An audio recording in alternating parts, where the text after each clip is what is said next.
पहले परमाणु धमाका और अब वेनेजुएला युद्ध में कूदे पुतिन।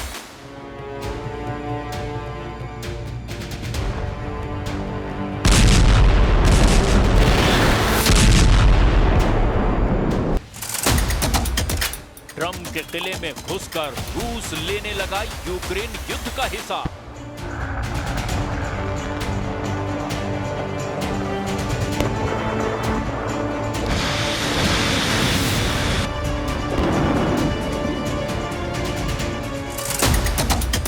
वेनेजुएला को जिताएगा निकोलस मादुरो का डियर कॉमरेड।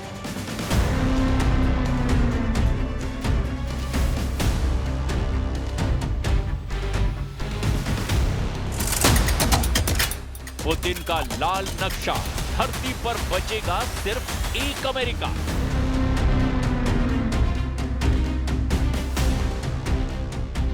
अनलिमिटेड रेंज की एटमी मिसाइल धमाके के बाद पुतिन का दूसरा बड़ा तहलका देखकर ट्रंप सन्न हो गए हैं। पुतिन ने ट्रंप को वेनेजुएला के अखाड़े में सीधी टक्कर के लिए ललकार दिया है। रूस के मिलिट्री प्लान की वेनेजुएला में लैंडिंग हो गई है। पुतिन का ये जहाज अमेरिका के जंगी बेड़े की तैनाती के जवाब में वेनेजुएला पहुंचा है, जिससे ट्रंप पुतिन के डायरेक्ट युद्ध का सायरन बज उठा है। कल तक ट्रंप वेनेजुएला की बर्बादी की धमकी दे रहे थे, लेकिन पुतिन ने एक झटके में वक्त, हालात और सारे जज्बात बदल डाले हैं।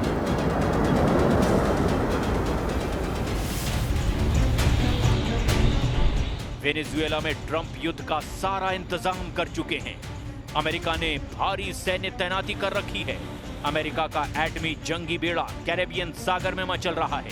सुपर पावर की न्यूक्लियर सबमरीन एक्शन मोड में है। निकोलस मादुरो को अमेरिका की भारी हथियार तैनाती ने डरा दिया था, मगर अब पुतिन से मिले साथ से निकोलस मादुरो गरजने लगे हैं।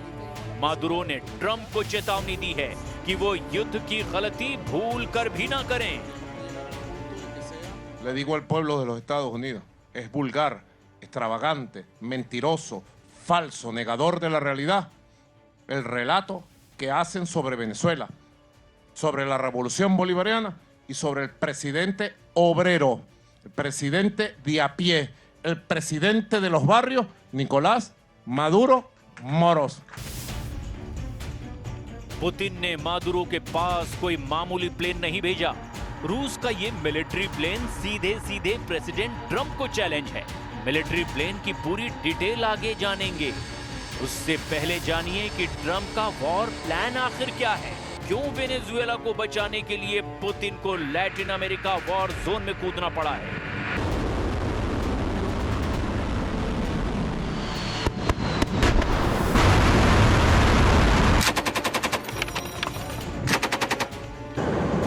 तस्वीरें बीते सितंबर महीने की हैं। अमेरिका की युद्ध अभ्यास की है। ये वॉर रिहर्सल कैरेबियन सागर और प्लूटो रिको में की गई थी।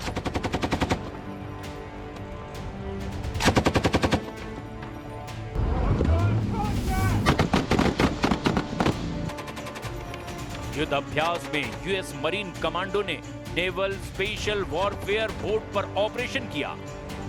इस समुद्री युद्ध अभ्यास में US navy vast class amphibious assault ship से जंगी ट्रेलर दिखाया गया।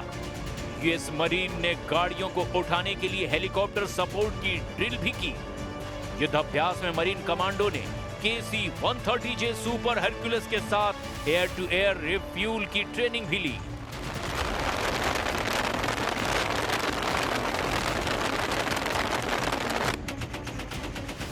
मतलब ये कि ट्रंप ने समुद्री अखाड़े में 2 महीने पहले ही युद्ध की तैयारी शुरू कर ली थी।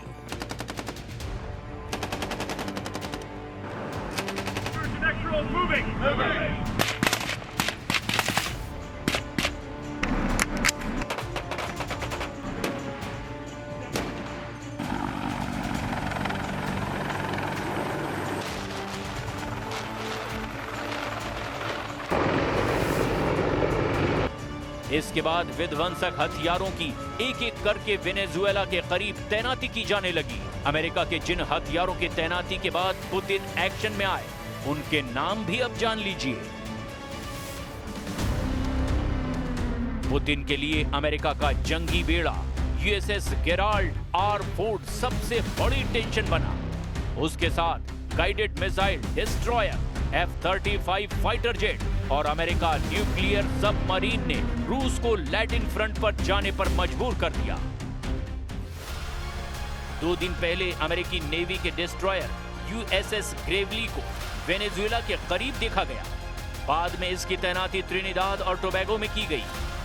अमेरिका ने मिसाइल विध्वंसक यूएसएस ग्रेवली को कैरेबियाई देश त्रिनिदाद और टोबैगो में युद्ध अभ्यास के बहाने तैनात किया।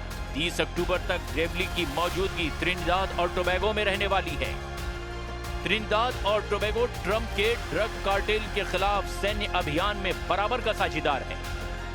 निकोलस मादुरो से त्रिनिदाद के और भी कई विरोध के कारण हैं, जिसकी वजह से अमेरिका ने हथियारों की तैनाती की और हाल के दिनों में कैरेबियन सागर में भयानक हमले भी किए हैं। बीते कुछ दिनों में अमेरिका ने 10 हवाई हमलों में 38 से ज्यादा लोगों को मौत के घाट उतार दिया।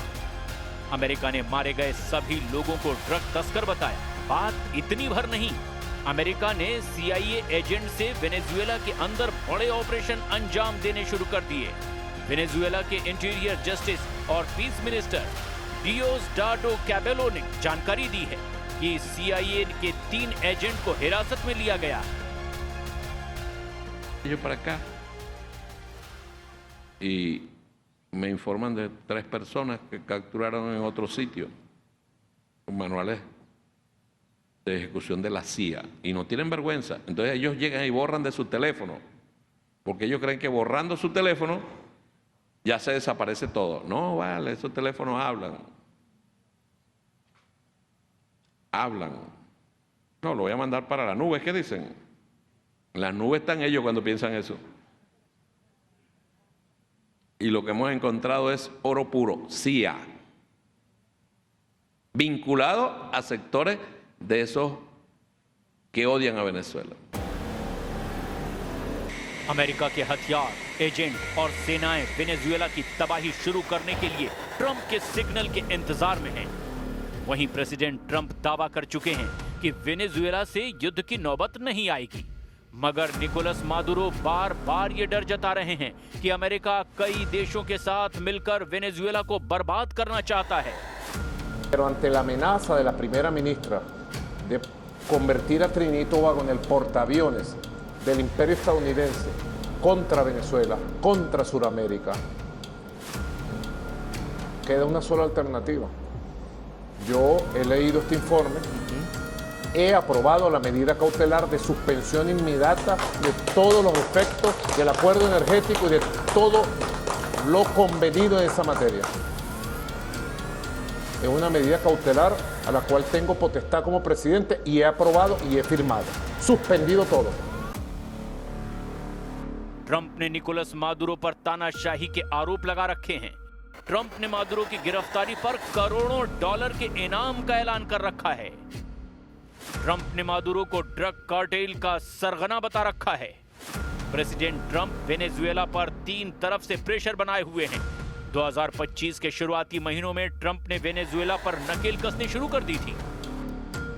सबसे पहले निकोलस मादुरो की कमर तोड़ने के लिए ट्रंप ने आर्थिक दबाव डालना शुरू किया। मार्च 2025 में वेनेजुएला से तेल आयात करने वाले देशों पर ट्रंप ने 25% टैरिफ लगा दिया। मादुरो को दूसरा झटका ट्रंप ने कैरेबियन सागर में जहाजों पर हवाई हमला करके दिया। इसके बाद तीसरा झटका CIA एजेंट के सीक्रेट ऑपरेशन से मादुरो को दिया गया।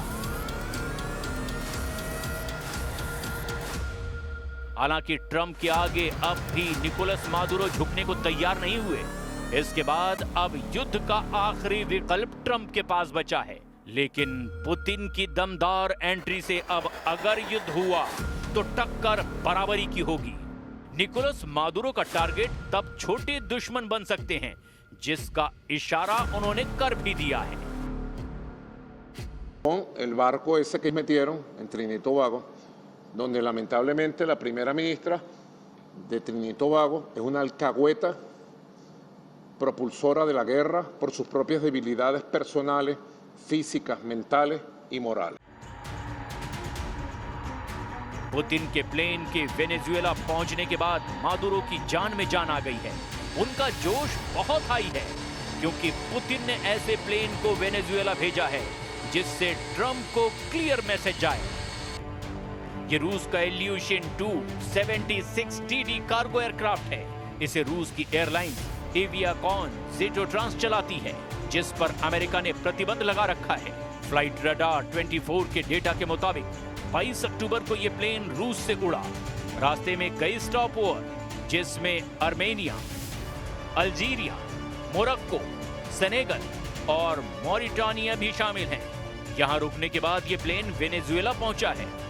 जनवरी 2023 से अमेरिका के ट्रेजरी डिपार्टमेंट की बैन लिस्ट में रहे प्लेन को पुतिन ने वेनेजुएला भेज दिया है। पुतिन ने ट्रंप को यह जताने की कोशिश की है कि वेनेजुएला पर उनकी नजर है। रूस अपने दोस्त देश के साथ खड़ा है। वैसे भी वेनेजुएला के राष्ट्रपति निकोलस मादुरो बिना पुतिन की मदद के युद्ध में टिक भी नहीं सकते। अमेरिका जैसे सुपर पावर से रूस ही वेनेजुएला को बचा सकता है। पुतिन की गारंटी मिलने से ही मादुरो गरजने लगे हैं। वेनेजुएला रूस का एक प्रमुख सैन्य हथियारों का खरीदार है। अमेरिका से युद्ध का खतरा बढ़ने के बाद मादुरो ने रूस से 5000 इग्ला-S मिसाइलें युद्ध के मैदान में तैनात की है। वेनेजुएला के तेल उत्पादन में रूस सबसे प्रमुख निवेशक है। पुतिन वेनेजुएला को ब्रिक्स में शामिल करने की पेशकश भी कर चुके हैं। हाल ही में रूस और वेनेजुएला ने एनर्जी, माइनिंग, ट्रांसपोर्ट और सिक्योरिटी में कोऑपरेशन बढ़ाने की स्ट्रेटेजिक पार्टनरशिप की है। पुतिन ने एग्रीमेंट पर साइन कर दिए हैं, जिससे ये 27 अक्टूबर 2025 से लागू हो चुका है। पुतिन की तरह निकोलस मादुरो के सबसे भरोसेमंद और अमेरिका का दुश्मन नंबर 1 साझेदार ईरान भी है। ईरान के सुप्रीम लीडर अली खामनेई और मादुरो का गठजोड़ 3 साल पुराना है। 2022 में जब दोनों लीडर मिले थे, तब 20 साल के लिए सैन्य साझेदारी हुई थी। ईरान ने वेनेजुएला के साथ सैन्य और रक्षा क्षेत्र में बड़े सहयोग का समझौता किया है। ईरान ने वेनेजुएला को फाइटर ड्रोन पावर बढ़ाने में सहयोग किया है। ईरान की मदद से वेनेजुएला के एल लिबर्टाडोर हवाई अड्डे पर ड्रोन विकास बेस बनाया गया। ईरान ने वेनेजुएला को सटीक हमला करने वाली मिसाइलें डेवलप करने में मदद की है। ईरान का वेनेजुएला में नेवल बेस बनाने का भी प्लान है। इसके अलावा ईरान वेनेजुएला की हथियार निर्माता कंपनियों में गुप्त समझौते भी हुए हैं। जब भी अमेरिका ने ईरान पर हमला किया है, निकोलस मादुरो खुलकर सुप्रीम लीडर अली खामनेई का साथ देते दिखाई दिए। ऐसे में वेनेजुएला को निशाना बनाए जाने पर ईरान उसकी मदद के लिए आगे जरूर आएगा। जाहिर है, वेनेजुएला को ट्रंप जितना कमजोर समझ रहे हैं, वो उतना है नहीं, क्योंकि वेनेजुएला के दोस्त भले ही कम हैं, लेकिन वो सब सच्चे और आखिरी सांस तक साथ देने वाले हैं। मगर अमेरिका युद्ध में फिलहाल अकेला है। वैसे भी ट्रंप 2 फ्रंट पर पहले ही युद्ध में उलझे हुए हैं। रूस यूक्रेन युद्ध में उनकी एक नहीं चल रही। पुतिन ने उनकी सारी कोशिशों को एटमी मिसाइल के टेस्ट से धुआं कर दिया। इजराइल हमास फ्रंट पर ट्रंप के शांति समझौते के बाद भी हमले जारी हैं। ऐसे में अगर वेनेजुएला फ्रंट का युद्ध हुआ तो अमेरिका का साथ देने वाले कितने देश जुटेंगे, बता पाना मुश्किल है। इसकी सबसे बड़ी वजह पुतिन का यूरोप और नेटो देशों को टारगेट पर लेना है। पुतिन ने यूरोपीय महाशक्तियों की टेंशन कितनी बढ़ा रखी है, इसे क्रेमलिन प्रवक्ता के बयान से समझा जा सकता है। Могут быть британские, они могут быть германские, они могут быть итальянские, какие угодно. Но очевидно, что сама Украина вряд ли сейчас способна производить такие ракеты. И как минимум основные узлы и блоки этих ракет – это чистый импорт из Европы. अमेरिका के यूरोप के मददगार पुतिन के निशाने पर हैं।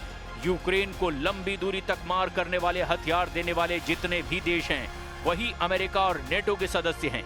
अगर ये देश वेनेजुएला युद्ध में आए तो रूस अगले ही दिन इन्हें तबाह करना शुरू कर सकता है। शायद पुतिन इसी मौके के इंतजार में भी बैठे हैं कि ट्रंप वेनेजुएला पर हमला शुरू करें, जिससे उन्हें यूरोपीय देशों से हिसाब पूरा करने का बहुत ही वाजिब मौका मिल जाएगा। वैसे भी पुतिन ने अमेरिका के साथ प्लूटोनियम डील रद्द कर दी है, जिससे उन्हें एटमी हथियारों में इजाफा करने में अब कोई अड़चन नहीं है। पुतिन जानते हैं कि अगले युद्ध का नतीजा परमाणु हथियारों से होगा। खासकर अमेरिका से युद्ध में जीत सिर्फ एटमी हथियारों से ही मुमकिन है। पुतिन के पास फिलहाल दुनिया में सबसे ज्यादा एटम बम हैं।